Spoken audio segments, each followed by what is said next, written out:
Friends, will you pray with me? Oh God, may the words of my mouth and the meditations of all of our hearts be pleasing in your sight. Oh God, our rock and our Redeemer. Amen. So it is a difficult time to be an immigrant in this country. According to the International Organization for Migration, there are something like 281 million people living in a land other than their homeland. That is 400 Bostons worth of people. That is almost the full population of the United States, living somewhere that isn't the place where they were born. Lots of things are driving that number. Global climate change is a big one, because as arable land disappears, people have to move to find food. Others move to escape military conflict, persecution, or large-scale human rights violations. Others move in search of economic opportunity or to get an education. To get an education, that is why I became an immigrant. I moved to Canada 2 weeks after my 18th birthday to go to college. They would say to go to university, and found myself trying to seek the welfare of a city that was not my own. Now, I have pretty much every facet of privilege that a person can have, and at this point in my life, I have multiple passports, and I am no longer vulnerable in the ways I once was vulnerable. And I know that my whiteness and my citizenship as an American meant that my experience of immigration was about as good as it could be. I never walked the Darien Gap. I never faced discrimination for the language that I spoke or the color of my skin or the smell of spices that felt like home.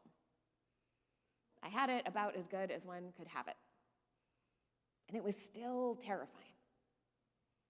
Being an immigrant was still low-grade, scary all the time. It was still walking around constantly vulnerable and unprotected, knowing that any law I broke, any academic failure I experienced, any job I lost could lead to a revoked visa and an unceremonious ejection from a city and a land that was not my own.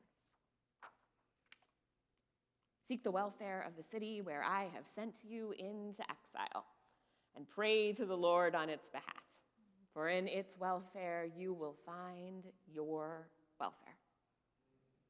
Jeremiah was speaking to a people in exile, a people who were unwilling immigrants, a people experiencing a large-scale human rights violation of being forcibly removed from their homeland. The piece of writing we call Jeremiah 29, 1-7 is thought by some scholars to be part of a series of letters written between the Babylonian exiles and the people who had remained in Judah after Jerusalem was conquered in 598 BCE.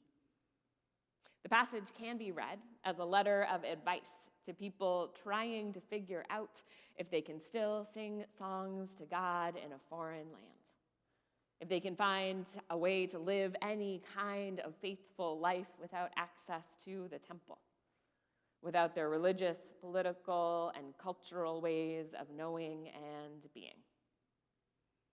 Jeremiah's advice is pragmatic and realistic. Accept your exile. Embrace it. Build houses and live in them. Plant gardens and eat what they produce. Marry and have children and grandchildren. You are in it for the long haul. Your job is to haul. You will find God in the hauling. This advice, we suspect, was given precisely because others were offering false hopes, false promises of quick return, false promises of release, false promises of rescue from the outside. There was no rescue coming. Jeremiah promised 70 years of exile, multiple generations of exile, and says the best thing to do is accept reality and learn to live where you are. The hope Jeremiah offers is not that people will be returned to the land where God is, but that they will find God in the land where they are. This land of constant vulnerability and lack of protection. This land to which they were forcibly moved. Jeremiah says that they will find God in the building of homes, in the planting of gardens, and the love of a neighbor, and the love that a spouse has for a spouse and a parent has for a child. You are in it for the long haul. You will find God in the hauling. At 18, as an immigrant, this would have been hard news for me to hear. At 18, as an immigrant, this wouldn't have been news I was even looking to hear. I wasn't a Christian when I moved to Canada. I was culturally Christian, Christmas trees and Easter bunnies Christian, but believing in God seemed extremely foolish, and living in Canada seemed extremely foolish too. The plans I'd made for myself, plans to give me a future and a hope, were plans to study at Mount Holyoke, to live in the Happy Valley and study at a Seven Sisters school and never leave the state. Going beyond the boundary of Route 495, past the wilds of Worcester, that was enough adventure for me. In my Metro West Boston suburban mind, the part of Massachusetts beyond the Blue Hills was where the dragons lived. Canada was unknown, unwanted change. The University of Toronto was cheap. $6,000 instead of $40,000 a year, and we were not a wealthy family. My plan, my desperate grasping plan, was a false promise of quick release. I would do a fast first year and then get out. Transfer home. End the exile as soon as I could. God, fortunately or unfortunately, you can let me know from the distance of 2 decades, had other plans. I met Leslie McLean my first week in the city. She was my suite mate. Our dorm rooms, in Canada we would call them res rooms, shared a bathroom. She welcomed me to Toronto with a ho-ho with a lollipop stuck in the middle of it. She later invited me to meet her friends, to learn to ice skate, to celebrate Thanksgiving with her family, and to visit her campus ministry group. And that is how I met the God of the Sermon on the Mount, the God of Jeremiah, the God of the upside-down kingdom, the one who stood with those pushed to the margins until they were welcomed or he was crucified. I met God in the hauling.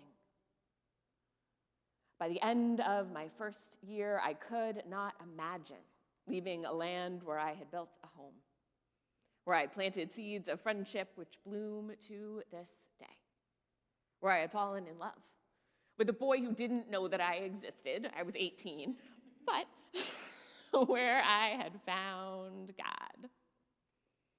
It was a long haul, and God was in the hauling. In the powerlessness, in the fear, in the vulnerability, and the awkwardness, and the welcome of a stranger. I met God in the hauling, in the welcome of a stranger, in the planting of seeds. Some of the fear went away, and love had room to grow. There are 2 ways we can take this home.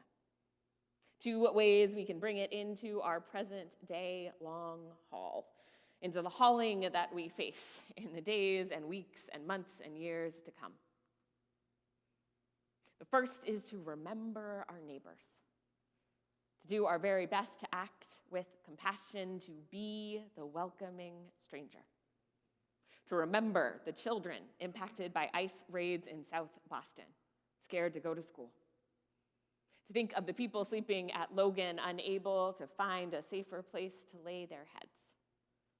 To name the cruelty of Americans pretending to be ICE officials loitering outside grocery stores that cater to Hispanic communities.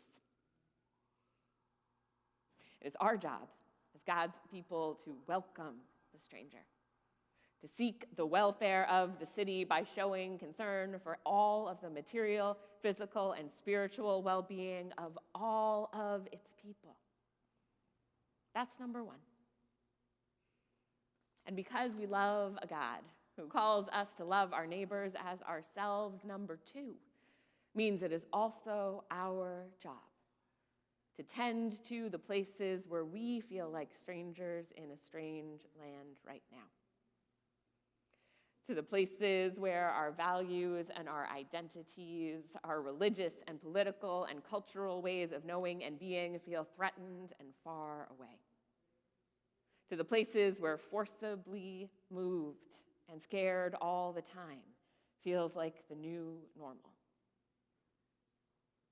Jeremiah's advice is not bad advice for us, except that we are in a long haul. Believe that we will find God in the hauling.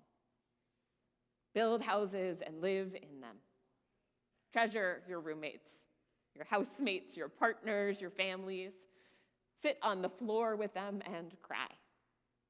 Dance with them in the living room in defiant joy.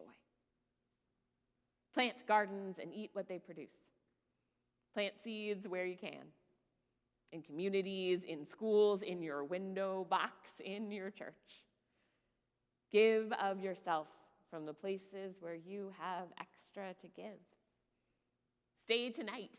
Cheer on our artists at our open mic. Marry and have children and grandchildren. Fall in love. Go on that hinge date. Go on that next hinge date. Let your friend set you up. Let your friend set you up again. Take the risk of letting someone see you and love you. The risk of you seeing and loving them. Pray for the city. Seek its welfare. Work where you can, doing what you can. Join a neighborhood community group. Go to a protest. Invite a friend to go with you. Print some Know Your Rights cards so you have them when you need them. Where you have privilege of race or body or citizenship, put it between the vulnerable and the powerful. Pray for the city. Seek its welfare. We are in it for the long haul. We will find God side by side in the hauling. Thanks be to God. Amen.